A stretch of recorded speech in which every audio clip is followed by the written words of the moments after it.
In this video, I will show you how to find YouTube Music inside YouTube app. Let me show you how. Open up your YouTube app. And the next thing you want to do is to simply slide down this way. And the next thing you want to do is to go ahead and click on here. Then go ahead and click on YouTube Music.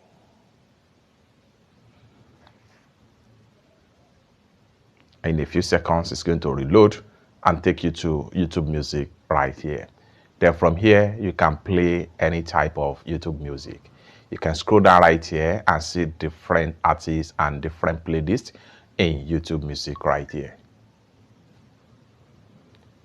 In YouTube Music right here. You want to listen to new release, simply scroll down right here and click on new release, and then you have access to so many songs right here. You can go ahead and click on feel good, so you see a lot of solo music right here. Relax, workout, you can slide this way and see different music. If you are interested in romance music, click on romance music, it'll take you right here. You can scroll down right here and get access to different playlists as the case may be.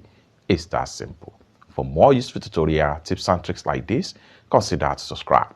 Thank you so much for watching, and I hope to see you in my next video. Bye for now.